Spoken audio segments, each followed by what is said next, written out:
एक और लड़की? आखिर तुम लड़कियों को जन्म देना कब छोड़ोगी? पहले ही तुम मुझे एक लड़की दे चुकी हो और अब ये दूसरी भी आ गई। पर ये सब मेरे हाथ में तो नहीं है ना, मैं क्या कर सकती हूँ? मैं तुम्हारी इन लड़कियों को नहीं पाल सकता, समझी? मुझे लड़का ही चाहिए। मैंने तुम्हें कितनी बार कहा है, अगर ये सब तुम्हारे हाथ में नहीं है तो मेरे भी हाथ में नहीं है। मैं भी इन लड़कियों की जिम्मेदारी नहीं उठाऊंगा, मैं इन्हें पालूंगा ही नहीं। क्या? ये आप क्या कह रहे हैं? ये आपकी बेटियां हैं, आप इन्हें नहीं पालेंगी तो कौन पालेगा? नहीं, मैं इन लड़कियों को अपने घर में बर्दाश्त नहीं कर सकता। मैं इन दोनों को यहाँ से ले जाऊंगा और किसी ऐसी जगह छोड़कर आऊंगा जहाँ मेरा इनसे कोई भी ताल्लुक ना रह जाए। आप ऐसा नहीं कर सकते, ये आपकी बेटियां हैं, थोड़ी तो दया खाइए। बहुत सुन ली मैंने तुम्हारी। पिछली बार भी जब तुमने इस लड़की को जन्म दिया था मैंने कुछ नहीं कहा, मैं चुप रहा। परंतु एक और बेटी मैं बर्दाश्त नहीं कर सकता। इन दोनों को उठाकर मैं जंगल में फेंक कर आ जाऊंगा। क्या? ये आप क्या कह रहे हैं? हाँ, मैं जो भी कह रहा हूँ बिल्कुल ठीक कह रहा हूँ। अब से मेरे घर में सिर्फ मेरा ये बेटा रहेगा। इन बेटियों की जगह मेरे घर में नहीं है। मैं इन्हें जंगल में फेंकने जा रहा हूँ। रामकिशन एक अनपढ़ किसान था जिसे बेटियां बिल्कुल पसंद नहीं थी और वो उनकी जिम्मेदारी कभी नहीं उठाना चाहता था। इन दोनों को उठाकर जंगल में कहीं दूर फेंक दूंगा, फिर वहाँ इन्हें कोई जंगली जानवर खा जाएगा और मुझे इन दोनों से हमेशा हमेशा के लिए मुक्ति मिल जाएगी। अगर मैंने ये अभी नहीं किया तो पूरे जीवन मुझे इन दोनों की जिम्मेदारी उठानी पड़ेगी और फिर मैं कहीं का नहीं रहूँगा। ये दोनों मेरे किसी काम नहीं आएंगी, इन्हें फेंकना ही अच्छा होगा। रामकिशन को बेटियों से सख्त नफरत थी, बस इसी कारण वो उन्हें फेंकने के लिए जंगल में अंदर की तरफ ले जाता है।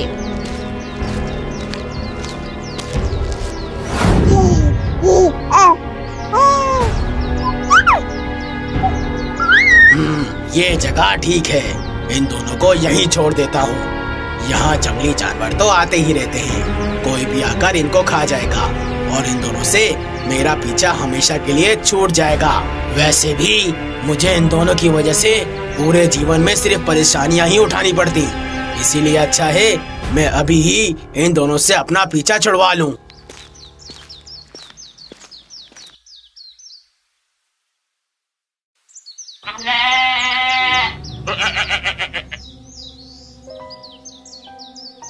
खा लो भेड़ों, ये सारा भोजन खा लो। मैं ये सारी हरी हरी घासें तुम सभी के लिए तोड़ कर लाया हूँ। बद्री एक अच्छे दिल का व्यक्ति था जो काफी गरीब था, परंतु फिर भी वो अपने जीवन से मायूस नहीं था। उसे 2 समय का भोजन मिल जाता तो वो खुश हो जाता। हुड़ हुड़, खा लो, ये सारा भोजन तुम सबके लिए है। ये सारी घासें एकदम ताजी हैं। हाँ, अरे बाप रे, ये इतने घने जंगल के अंदर इंसानी बच्चों के रोने की आवाज कहाँ से आ रही है? लगता है यहाँ कहीं इंसानी बच्चे आसपास ही हैं।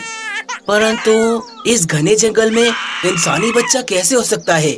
लगता है इस घने जंगल के अंदर वो बच्चा गुम हो गया है। मुझे उसकी मदद करनी होगी। बद्री उस बच्चे की आवाज सुनकर उसे आसपास जंगल में ढूंढने लगता है। बाप रे, आवाज तो यहीं कहीं से आ रही है, परंतु समझ नहीं आ रहा कि वो बच्चा आखिर कहाँ है जो इतनी जोर जोर से रो रहा है। मुझे कुछ भी करके उसे जल्द से जल्द ढूंढना होगा, नहीं तो कोई जंगली जानवर मुझसे पहले वहाँ पहुँच गया तो वो बच्चे को खा जाएगा। नहीं, मैं उसे ढूंढ लूंगा, मुझे कोशिश करनी होगी।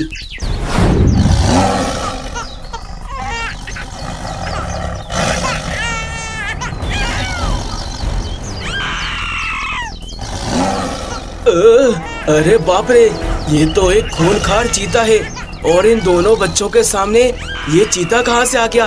परंतु उससे बड़ा सवाल ये है कि ये दोनों बच्चे इस जंगल में क्या कर रहे हैं? नहीं, ये समय ये सब कुछ सोचने का नहीं है। मुझे उन दोनों छोटे बच्चों की जान इस चीते से बचानी होगी। मुझे उस खूंखार चीते को मारना ही होगा। तभी बद्री अपना भाला चलाता है। वो भाला सीधा जाकर चीते को लगता है और चीता वहीं पर ढेर हो जाता है।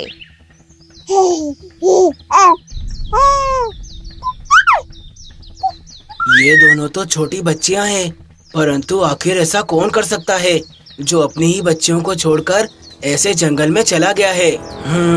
ये जरूर कोई दुष्ट व्यक्ति होगा जिसे इन बच्चियों को नहीं पालना होगा, तभी वो इन दोनों को ऐसे जंगल में छोड़कर चला गया।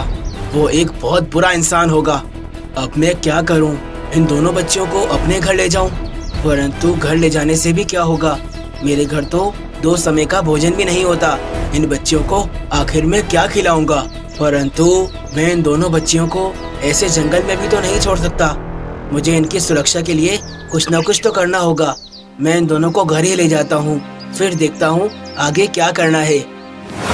बद्री उन दोनों मासूम बच्चियों को उठाता है और वहाँ से चल देता है।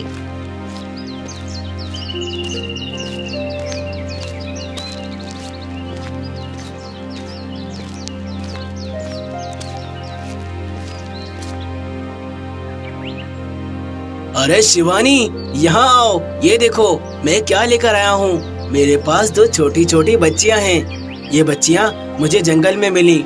लगता है कोई दुष्ट आदमी इन्हें वहाँ छोड़कर भाग गया था। आपने बहुत अच्छा किया, परंतु आप इन्हें घर ले आए। आप जानते हैं ना, हमारे पास खाने को भोजन नहीं होता, तो फिर हम इन दोनों को कैसे पालेंगे?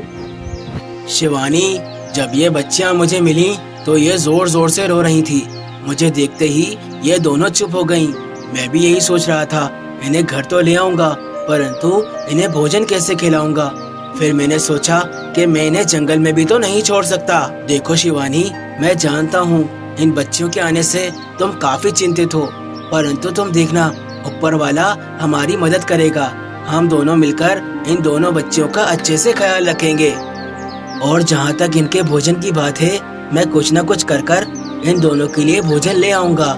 भले हमें भूखा सोना पड़े, परंतु मैं कभी भी इन दोनों को भूखा सोने नहीं दूंगा। आपने सही किया जी।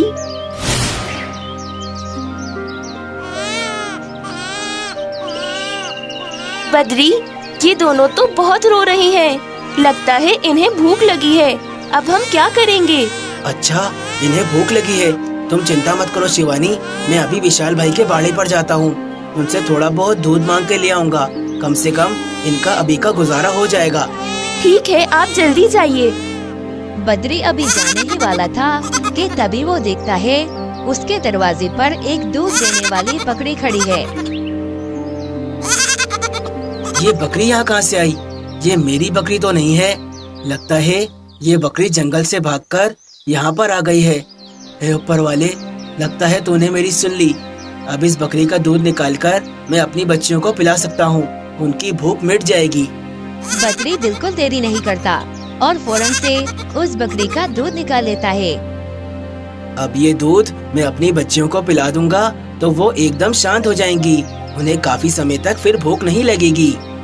बद्री और शिवानी मिलकर उन दोनों बच्चियों को वो दूध पिलाने लगते हैं। दूध पीते ही वो दोनों बच्चियाँ एकदम से शांत हो जाती हैं। देखा शिवानी, दूध पीकर इन दोनों का पेट भर गया, तो अब ये दोनों कैसे शांत हो गई हैं। हाँ, मुझे लगता है ऊपर वाला हमारी मदद कर रहा है। सही समय पर ये बकरी हमारे घर आ गई। तुमने सही कहा शिवानी। अब से ये दोनों बच्चियाँ हमारे साथ ही रहेंगी और हम दोनों मिलकर इन दोनों बच्चियों को पाल लेंगे। बद्री उन दोनों बच्चियों के साथ बहुत खुश था। अब वो रोजाना उस बकरी से दूध निकालकर उन दोनों बच्चियों को पिला दिया करता था। वो दोनों बच्चियां शांत रहती थीं। सुनिए जी, दाल के डब्बे में ये पैसे आपने रखे थे क्या? नहीं शिवानी, ये पैसे मैंने वहाँ नहीं रखे, परंतु ये इतने सारे पैसे हमारे घर में आए कहाँ से? हमारे पास तो कभी इतने सारे पैसे जमा हुए ही नहीं। मुझे तो कुछ समझ नहीं आ रहा। 2 दिन से घर का राशन भी खत्म नहीं हो रहा और अब ये पैसे कहाँ से आ गए? शिवानी, मुझे लगता है ऊपर वाला हमसे बहुत खुश है। इन 2 बच्चियों के कारण हमें बहुत धन लाभ हो रहा है और काफी दिनों से हमारे घर का राशन भी खत्म नहीं होता। हमें अब भोजन की कोई कमी नहीं रही। आपने ठीक कहा, इन दोनों बच्चियों के नसीब बहुत अच्छे हैं। पूरे 30 साल बीत चुके थे। रामकिशन भी अब बूढ़ा हो चुका था। माँ, पिताजी, आप दोनों निकल जाइए मेरे घर से। आप दोनों मेरे किसी काम के नहीं हैं। बस पूरा दिन मेरा काम खराब करते रहते हैं, पूरा दिन खांसते रहते हैं। आपकी वजह से मुझे भी बीमारी लग जाएगी। बेटा, ये क्या कह रहा है? हमने तुझे पूरे जीवन पाल पोस कर बड़ा किया और तू हमारे साथ ऐसा कर रहा है। मुझे पाला है तो कोई मुझ पर एहसान नहीं किया। तुम दोनों बस यहाँ बैठकर मुफ्त की रोटियाँ तोड़ते रहते हो। निकलो मेरे घर से। मैं अब तुम दोनों को अपने घर में और बर्दाश्त नहीं कर सकता। जहाँ भी जाना है जाओ, परंतु मेरे घर वापस लौटकर कभी नहीं आना। मैं जानता हूँ ये सब मेरे साथ क्यों हो रहा है। ये सब मेरी की हुई गलतियों का नतीजा है। मैंने अपनी जवानी में अपनी बेटियों को अपने घर से निकाल दिया था, तभी आज मेरा बेटा भी मुझे मेरे ही घर से निकाल रहा है। ये सब कर्मा है। मुझे अब अपनी इस गलती की सजा भुगतनी ही होगी। रामकिशन के बेटे ने उसे उसके घर से ही निकाल दिया था, परंतु वहीं दूसरी तरफ बद्री अपनी दोनों बेटियों के साथ बहुत खुश था। अब वो दोनों बड़ी हो चुकी थीं। वो दोनों कोई मामूली लड़कियां नहीं थीं, वो दोनों जादुई बेटियां थीं। एक बेटी के कारण बद्री और उसकी पत्नी हमेशा जवान रहते थे और वहीं दूसरी बेटी के कारण उनके घर में हमेशा धन लाभ होता रहता था। बद्री के अच्छे कर्मों के कारण वो आज अपने परिवार के साथ बहुत खुश था और वहीं रामकिशन गांव की गलियों में खुआर हो रहा था। प्यारे दर्शकों, अगर आपको जादुई बेटियों की ये कहानी पसंद आई तो इस कहानी को लाइक कीजिए और हमारे चैनल को सब्सक्राइब कीजिए। अरे रामू, कहाँ मर गया था? क्या तुझे पता नहीं है घर में कितना काम पड़ा हुआ है? ये सब काम क्या तेरा चाचा करेगा? नहीं सेठ जी, ये काम मेरा चाचा क्यों करेगा? ये सारे काम तो मैं ही करूँगा। आप मेरे सेठ हैं, मैं आपका नौकर। ये सब काम तो मुझे ही करने होंगे। सही कहा तूने। घर में बहुत सारे काम पड़े हुए हैं। पहले वो सारी चावल की बोरियां उठाकर गोदाम में रखनी है और उसके बाद मेरे सारे जानवरों को तुझे खाना भी खिलाना है। जी सेठ जी, आप चिंता मत कीजिए। आपका सारा काम यूं मिनटों में हो जाएगा। देखना मैं सारा काम कैसे कर देता हूँ। हाँ, मैं जानता हूँ। चल अब जा, ज्यादा खड़े होकर बातें नहीं बना, काम करना शुरू कर।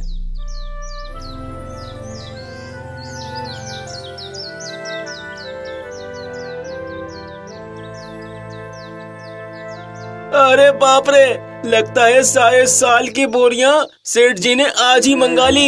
इन सब बोरियों को अंदर रखते रखते तो मेरी कमर टूट ही जाएगी, परंतु मुझे हिम्मत करके ये सारी बोरियां अंदर गोदाम में रखनी ही होंगी, नहीं तो सेठ जी मेरी पगार काट लेंगे। हे ऊपर वाले, मुझे हिम्मत दे, मैं ये सारी बोरियां अंदर रख पाऊं।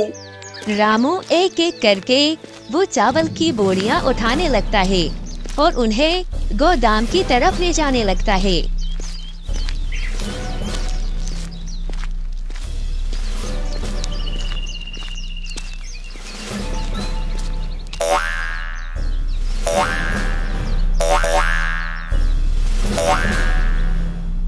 देखते ही देखते सारी बोरियां गोदाम में पहुंच जाती हैं।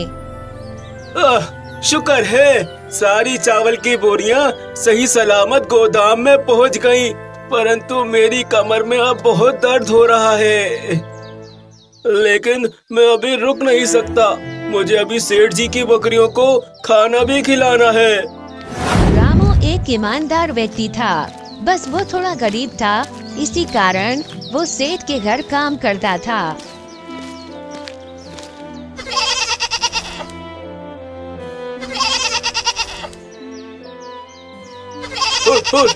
आओ खा लो जल्दी जल्दी सभी खाना खा लो। आओ। रामू ने अपना सारा काम कर लिया था। अब वो वापस अपने सेठ के पास जा रहा था, क्योंकि आज उसकी पगार का दिन था। सेठ जी, मैंने अपना सारा काम कर लिया है, आप देख लीजिएगा। अब मैं घर जा रहा हूँ। मेरी पत्नी भी मेरे घर पे मेरा इंतजार कर रही होगी। अच्छा ठीक है रामू, जाओ जाओ तुम घर जाओ। हाँ, और अपनी पत्नी का भी ध्यान रखना। अरे सेठ जी, परंतु वो मेरी पगार, शायद आपको याद नहीं है, परंतु आज मेरी पगार का दिन है।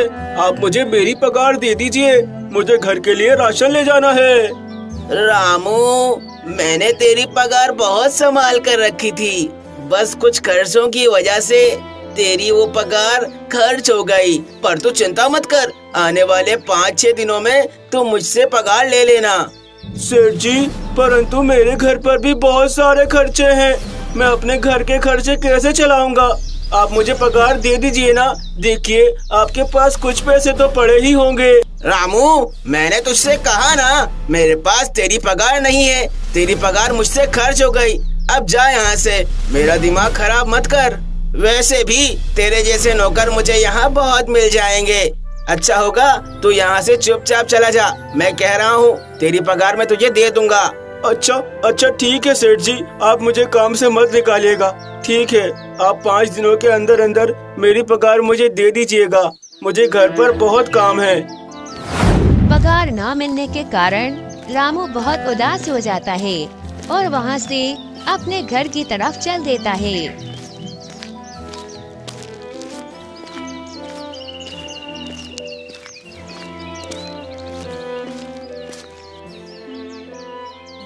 आ गए आप?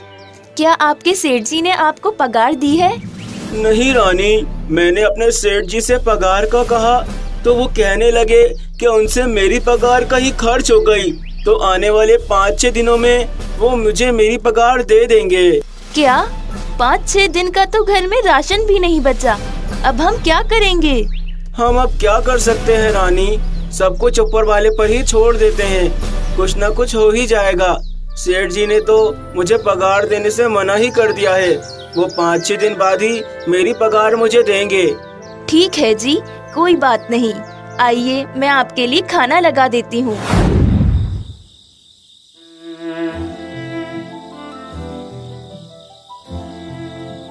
ये थोड़े से दाल चावल ही बचे थे, मैं आपके लिए ले आई। हाय रे, अब तो घर में सारा राशन भी खत्म हो चुका है, ना जाने अब क्या होगा। है ऊपर वाले, अब तू ही मेरी मदद कर। आप चिंता मत कीजिए, सब ठीक हो जाएगा। अगर मेरे सेठ जी हर महीना मुझे सही समय पर पगार दे दें तो मेरे घर के हालात भी ठीक हो जाएं, परंतु यहाँ तो नौबत ये आ गई है कि घर में खाने को भी नहीं है। पूरे 5 दिन बीत चुके थे। रामू अभी भी उदास था और वो उदास दिल से अपने सेठ के पास नौकरी के लिए जा रहा था। आज 5वां दिन है। सेठ जी ने मुझसे वादा किया था कि 5 दिन के अंदर अंदर मुझे मेरी पगार दे देंगे। मैंने ये 5 दिन तो कुछ न कुछ करके गुजार लिए, परंतु अब आगे मेरा गुजारा होना मुश्किल है। आज बस सेठ जी मुझे मेरी पगार दे दें तो सब कुछ एकदम ठीक हो जाएगा, फिर मुझे कोई भी चिंता नहीं रहेगी। रामू सेठ के घर आता है और मेहनत से अपना काम करने लगता है। सेठ जी, आज 5वां दिन है। आपने मुझसे कहा था कि आज के दिन आप मुझे मेरी पगार दे देंगे। लाइए, मुझे मेरी पगार दीजिए। अरे रामू, जरा सब्र कर, एक छोटी सी दिक्कत है। वो परसों तेरी भाभी है ना, वो सीढ़ियों से गिर गई तो उसकी टांग पर गहरी चोट लग गई। उसमें तेरी पगार के सारे पैसे दोबारा से खर्च हो गए, तो मैं इस बार भी 5-6 दिन बाद तेरी पगार दे पाऊंगा। अभी तो मेरे पास सारे के सारे पैसे ही खत्म हो गए हैं। पर सेठ जी, आपने मुझसे वादा किया था कि आप मुझे 5 दिन के अंदर अंदर पगार दे दोगे, मुझे भी बहुत जरूरत है। अरे रामू, तू समझ, तेरी भाभी को अस्पताल भी तो ले जाना था, वहाँ इतने पैसे लग गए कि मैं तेरी पगार जुटा ही नहीं पाया। वो सारे पैसे वहीं खर्च हो गए, तो अब मैं क्या कर सकता हूँ? सेठ जी, बुरा मत मानिएगा, मैं आपका सारा काम इतनी मेहनत से करता हूँ, सही समय पर आपके पास आ जाता हूँ, परंतु आप फिर भी मुझे मेरी पगार सही समय पर कभी नहीं देते हैं। देख रामू, मैं तुझे कब से प्यार से समझा रहा हूँ, परंतु तुझे मेरी बात समझ नहीं आ रही लगता है। मेरे पास नौकरों की कोई कमी नहीं है। मैं चाहूँ ना तेरे जैसे 1000 नौकर लाकर खड़े कर सकता हूँ। मैंने तुझे साफ साफ बता दिया है, मेरे पास अभी तेरी पगार के लिए पैसे नहीं है। 5-6 दिन बाद आना, मैं तुझे तेरी सारी पगार दे दूंगा। ठीक है सेठ जी, जैसी आपकी इच्छा, बस मुझे मेरी पगार दे दीजिएगा। रामू बहुत उदास होकर वहाँ से चला जाता है। उसके समझ नहीं आ रहा था कि अब वो क्या करे। हे ऊपर वाले, अब मैं क्या करूं? घर भी जा नहीं सकता, घर में जरा सा भी भोजन नहीं बचा है। मेरी पत्नी मेरा इंतजार कर रही होगी, वो सोचती होगी मैं राशन लेकर घर पर आ रहा हूँ, परंतु घर पे तो पकाने के लिए कुछ भी नहीं है। अब तू ही मेरी मदद कर। तभी रामू को एक मुर्गी नजर आती है। अरे वाह, इस मुर्गी को पकड़कर ले जाता हूँ। इसे बनाकर आज रात के भोजन का इंतजाम हो जाएगा। यही सोचकर रामू उस मुर्गी के पीछे भागने लगता है। मुर्गी भी रामू को देखकर उससे दूर भागने लगती है। तभी भागते भागते रामू का पैर फिसल जाता है और वो लुढ़कते लुढ़कते एक बड़े से गड्ढे में गिर जाता है। बचाओ! रामू के उस गड्ढे में गिरते ही वो गड्ढा बंद हो जाता है। तभी रामू देखता है कि उसके सामने हर तरफ खजाना ही खजाना है। अरे बाप रे, ये मैं कहाँ आकर गिर गया? यहाँ तो हर तरफ खजाना ही खजाना है। लगता है मैं किसी शाही जगह आ गया हूँ। तुम गलत हो मनुष्य, तुम एक बहुत ही नायाब आदमी हो, तभी तुम्हें इस गुफा का द्वार सबसे पहले दिखा है और अब से इस गुफा का सारा खजाना तुम्हारा हुआ। मैं बरसों से इस गुफा के अंदर ही फंसा हुआ हूँ। मुझे आदेश था जो भी व्यक्ति सबसे पहले इस गड्ढे में गिरे, ये सारा का सारा खजाना मैं उसे सौंप दूं। क्या? एक बोलने वाला पत्थर? हाय रे, आज ये सब क्या हो रहा है? मुझे तो कुछ समझ ही नहीं आ रहा। मनुष्य, तुम्हारे सामने जो ये कागज पड़ा है, ये इस गुफा का द्वार है। इसके जरिए तुम इस गुफा में आ जा सकते हो। तुम चाहो तो ये सारा खजाना इस द्वार के जरिए अपने साथ ले जा सकते हो। अब से ये सारा खजाना तुम्हारा हुआ। क्या? ये सारा का सारा खजाना अब से मेरा हुआ? परंतु मैं इस कागज के जरिए अपने घर तक कैसे पहुंचूंगा? तुम ये कैसी बातें कर रहे हो? अरे, तुम्हें जितना भी खजाना लेना है उसे उठाकर इस कागज पर कूद जाओ। ये एक विशेष द्वार है, ये तुम्हें तुम्हारे घर तक और तुम्हारे घर से तुम्हें इस गुफा तक पहुंचा सकता है। अरे वाह, क्या मैं सपना देख रहा हूँ या ये सब कुछ मेरे साथ सच में हो रहा है? तुम्हारा बहुत धन्यवाद बोलने वाले पत्थर, मुझे इन पैसों की बहुत जरूरत थी। मैं थोड़ा सा खजाना ले जा रहा हूँ। रामू खजाना लेकर उस कागज पर कूदता है तो वो अपने घर में पहुंच जाता है। डरो मत रानी, मैं ही हूँ तुम्हारा पति। बस आज मैं थोड़े अलग रास्ते से घर आया हूँ और ये देखो मुझे क्या मिला, इतना सारा खजाना।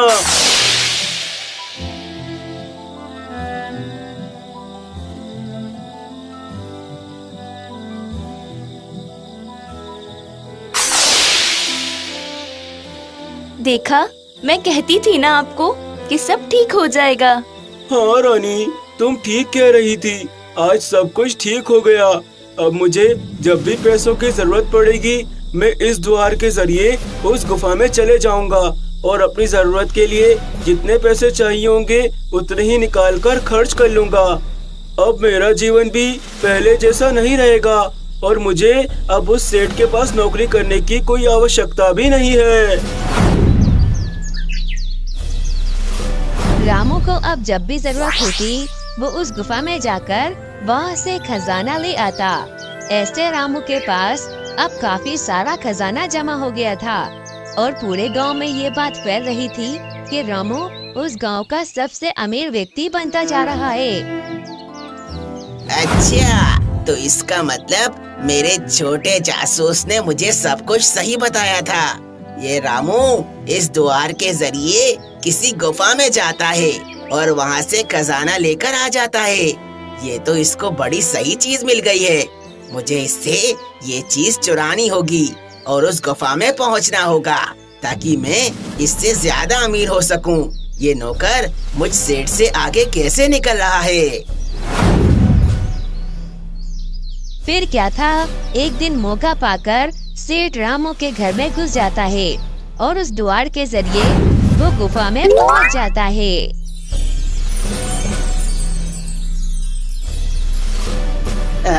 अरे वाह, इतना सारा खजाना! ये सारा खजाना अब से मेरा हुआ। मैं उस रामू को दिखा दूंगा कि मैं उसका सेठ हूँ और वो मेरा नौकर। रानी, मुझे लगता है हमने अपनी जरूरत से ज्यादा सोना उस गुफा से निकाल लिया है। अब अगर और सोना निकाला तो ये अच्छा नहीं होगा। ऐसे हमारी पैसों की लालच बढ़ जाएगी। इसीलिए मैं चाहता हूँ कि मैं ये द्वार हमेशा हमेशा के लिए बंद कर दूँ। आप ठीक कह रहे हैं जी। तो फिर ठीक है रानी, मैं इस कागज को जला देता हूँ ताकि कोई भी बुरा व्यक्ति इस गुफा में पहुँच ना पाए और ये द्वार हमेशा हमेशा के लिए बंद हो जाए। रामू उस कागज को जला देता है जो उस गुफा का द्वार था। बस इसी वजह से सेठ उस गुफा में ही फंस जाता है क्योंकि उस गुफा का द्वार अब बंद हो चुका था। ये क्या हुआ? ये गुफा का द्वार अचानक से बंद कैसे हो गया? मैं अब इस गुफा से बाहर कैसे निकलूंगा? ये सारा खजाना लेकर मुझे बाहर जाना है। अब तुम इस गुफा से बाहर कभी नहीं निकल सकोगे क्योंकि इस गुफा का एक ही द्वार था जो रामू के पास था। उसने उस गुफा के द्वार को बंद कर दिया है और तुम अब इस गुफा में हमेशा हमेशा के लिए फंस गए हो। अब इस खजाने के साथ बैठकर अय्याशी करो। नहीं नहीं, ऐसा नहीं हो सकता। मुझे मेरे घर जाना है। मेरी पत्नी, मेरे बच्चे मेरा इंतजार कर रहे हैं। मुझे ये खजाना नहीं चाहिए, तुम अपने पास रख लो। बस मुझे इस गुफा से निकाल दो। मुझे मेरे घर जाना है, मुझे छोड़ दो। ऐसे वो लालची और कंजूस सेठ अपने खजाने के साथ उस गुफा में हमेशा हमेशा के लिए